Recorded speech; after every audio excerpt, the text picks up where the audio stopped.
శ్రీమాత్రే నమః. రాత్రి పడుకున్న సమయంలో కలలు రావటం సర్వసాధారణమైన విషయం. ప్రతిరోజు మనకు కలలో ఎన్నో రకాల కలలు వస్తుంటాయి. అయితే మనకు వచ్చే ప్రతి కలకు ఏదో ఒక అర్థం ఉంటుందని పండితులు చెబుతున్నారు.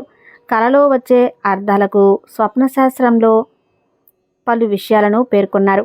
మరి రాత్రి కలలో చనిపోయిన వ్యక్తులు కనిపిస్తే ఏమవుతుంది? మరణించిన వారు మన కలలో కనిపిస్తే అది దేనికి సంకేతం? మన బంధువులు మిత్రులు మరణిస్తే వారు ఖచ్చితంగా ఏదో ఒక సమయంలో మన కలలోకి వచ్చే ఉంటారు. మీరు ఎప్పుడైనా ఆలోచించారా ఇలాంటి కలలు ఎందుకు వస్తాయి? ఒకవేళ మీకే గనక ఇలాంటి కలలు వస్తే వాటి గురించి భయపడాల్సిన అవసరమే లేదు. హిందూ ధర్మ శాస్త్రాలలో ఈ కలల గురించిన ఒక శాస్త్రమే ఉంది. అదే స్వప్న శాస్త్రం. ఇందులో ప్రతి స్వప్నానికి సంబంధించిన పూర్తి జ్ఞానం లభిస్తుంది. ఈరోజు మనం మరణించిన వారు మన కలలో కనపడితే ఏం జరుగుతుందో తెలుసుకుందాం. దయచేసి ఈ వీడియోని పూర్తిగా చూడండి. అలానే వీడియోని లైక్ చేయటం మాత్రం మర్చిపోవద్దు. స్వప్న శాస్త్రంలో ప్రతి స్వప్నానికి ఒక విశేషం ఉంది. అది మనకు భవిష్యత్తులో ఏం జరగబోతుందో చెప్పగలుగుతుంది.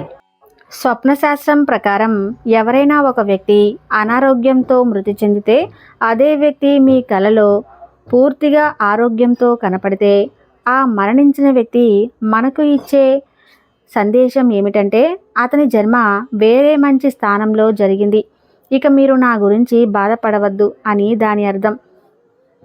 ఇలాంటి కలలు కనుక మీకు వస్తే ఇక మరణించిన వారి గురించి ఏమాత్రం ఆలోచించకుండా ముందుకి సాగిపోవాలి.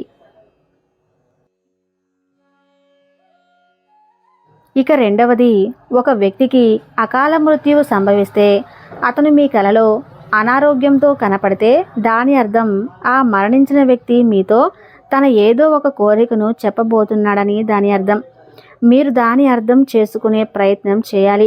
అకాల మరణం సంభవించడం వల్ల ఆ వ్యక్తికి తీరని కోరిక ఏదో ఉండి ఉంటుంది. దానిని అతను పూర్తి చేయాలని అనుకుంటున్నాడు, కానీ ఆ కోరిక తీరకుండానే మరణించాడు. ఒకవేళ మీకే గనక అతని కోరిక గురించి ముందే తెలిస్తే దానిని తప్పకుండా పూర్తి చేసే ప్రయత్నం చేయాలి.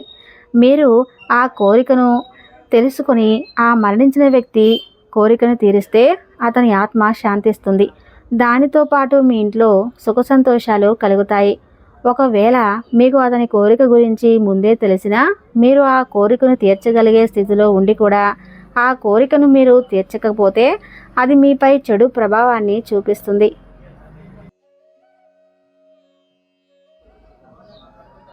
ఇక మూడవది, ఒకవేళ మీకు కలలో జీవించి ఉన్న వ్యక్తి మరణించినట్లుగా కనపడితే దాని గురించి మీరు భయపడవలసిన అవసరం లేదు. ఎందుకంటే స్వప్నశాస్త్రం ప్రకారం జీవించి ఉన్న వ్యక్తి మరణించినట్లుగా కనపడితే దాని అర్థం ఆ వ్యక్తి ఆయుష్ ఇంకా పెరిగిందని అర్థం. ఇలాంటి కలలు దీర్ఘాయుషును సూచిస్తాయి. ఇక నాలుగవది, మరణించిన వారు మన కలలో కనిపిస్తారు, కానీ ఏమీ మాట్లాడకుండా మౌనంగా ఉంటారు. వారు ఏం చెప్పాలనుకుంటున్నారో మనకు అర్థం కాదు. స్వప్నశాస్త్రం ప్రకారం ఇలాంటి స్వప్నాలు దేనికి సంకేతం అంటే మరణించిన వారు కలలో కనిపించి మౌనంగా ఉంటే మనం ఏదైతే ఒక పనిని చేయాలని ఆలోచిస్తామో లేదా ప్రస్తుతం ఒక పనిని చేస్తున్నామో ఆ పని మంచిది కాదు అని వారు మనకు సంకేతం ఇస్తున్నారు. మనం వెంటనే ఆ పనిని ఆపేయాలి.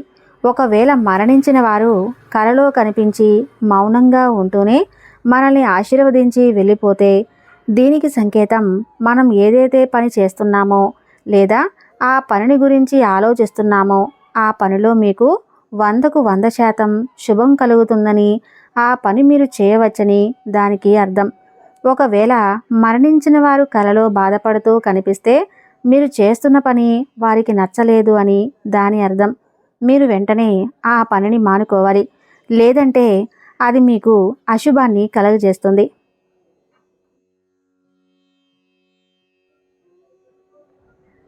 మన పూర్వీకులు మనకు ఏదైనా చెప్పాలనుకుంటే వారికి కలలు మాత్రమే ఆధారం. వాటి ద్వారానే వారు అనుకున్నది మనకు చెప్పగలుగుతారు. కానీ వారు చెప్పే సంకేతాలు మనం పట్టించుకోకపోవటం వల్లే మనం ఎన్నో తప్పులు చేస్తూ ఉంటాం. ఒక్కోసారి కలలో మరణించిన వ్యక్తి కనిపించిన ఏదో వస్తువును అడుగుతున్నట్లుగా సైగలు చేస్తారు. లేదంటే ఒక్కోసారి బట్టలు లేకుండా కనిపిస్తారు, లేదా కాళ్ళకు చెప్పులు లేకుండా, లేదా ఆకలితో ఉన్నట్లుగా సైగలు చేస్తూ ఉంటారు. అలా మీకు కనిపిస్తే స్వప్నశాస్త్రం ప్రకారం వారు ఏ వస్తువులు అయితే లేకుండా ఉంటారో వాటిని మిమ్మల్ని అడుగుతున్నారని అర్థం. అప్పుడు మీరు చేయవలసింది ఏంటంటే, వాళ్ళు ఆకలితో ఉన్నట్లుగా ఉంటే ఆ మరణించిన వారి పేరు మీద నలుగురికి అన్నదానం చేయాలి. లేదా వాళ్ళు అడిగిన వస్తువులను పేద ప్రజలకు వారి పేరున తలుచుకుంటూ మన సొంత వారికే ఇస్తున్నట్లుగా భావించి దానం చేయాలి. అలా చేస్తే దానం చేసినవి నేరుగా వారికే చేరినట్లుగా భావించాలి.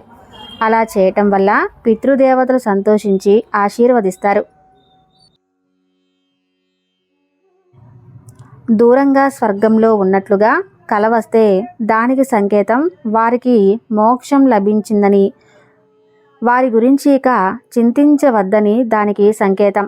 ఒకవేళ మరణించిన వ్యక్తి ఇంకా తమ ఇంట్లో ఉన్నట్లుగానే కల వస్తే దానికి అర్థం ఆ మరణించిన వారు మీ పైన, మీ ఇంటిపైన ఇంకా మోహాన్ని విడవడం లేదని దాని అర్థం. వారు ఇంకా ఇంట్లోనే ఉండాలని అనుకుంటున్నారని దానికి సంకేతం.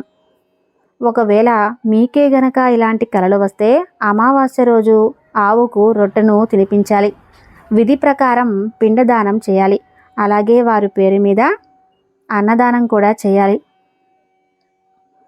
హిందూ ధర్మం ప్రకారం పితృదేవతలు కూడా దేవతలే. వారు మరణించిన తర్వాత కూడా మన వంశాభివృద్ధి కోసం, మన ఉన్నతి కోసం మనల్ని ఆశీర్వదిస్తారు.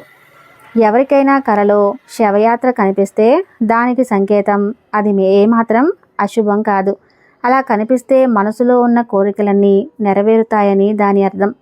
మరణించిన వారు కలలో కోపంగా కనిపిస్తే వారు మీ ద్వారా ఏదో ఒక పనిని చేయించాలనుకుంటున్నారని దాని అర్థం. స్వప్నశాస్త్రం ప్రకారం అతనికి తీరని కోరిక ఏదో మిగిలిపోయింది, అది మీ ద్వారా నెరవేర్చుకోవాలని అనుకుంటున్నారు. ఒకవేళ మీకు అది తెలిస్తే నెరవేర్చాలి. ఎవరైనా మరణించిన వ్యక్తి కలలో నవ్వుతూ కనిపిస్తే మీకు రాబోయే రోజుల్లో చాలా సంతోషంగా గడుస్తాయని దాని అర్థం. ఒకవేళ అదే వ్యక్తి ఏడుస్తూ కనిపించినా అది కూడా శుభశకునమే. మరణించిన వారు మన కలలోకి రావటం అనేది చింతించవలసిన విషయమే కాదు. మరణించిన వారు మనల్ని పదే పదే గుర్తు చేసుకుంటున్నారని దాని అర్థం. లేదా వారి గుర్తులు మన మనసులో ఇంకా చెరిగిపోలేదని దాని అర్థం. ఏది ఏమైనా మన పితృదేవతలు ఎప్పుడూ కూడా మన ఉన్నతిని కోరుకుంటారు. మరణించిన తర్వాత కూడా మనకు మంచి ఏదో చెడు ఏదో చెప్పే ప్రయత్నం చేస్తారు కదా. అందుకే మరణించినా కూడా దేవతలుగా మారతారు. వారిని కూడా ఎప్పుడూ గౌరవిస్తూనే ఉండాలి. పండగలకైనా సరే చేసుకున్న పిండి వంటల్లో కొంచెం వారికి సమర్పించాలి. చూశారు కదండి. ఈ వీడియో మీకు నచ్చినట్లయితే తప్పకుండా లైక్ చేసి జై శ్రీకృష్ణ అని చిన్న కామెంట్ చేయండి. Thank you.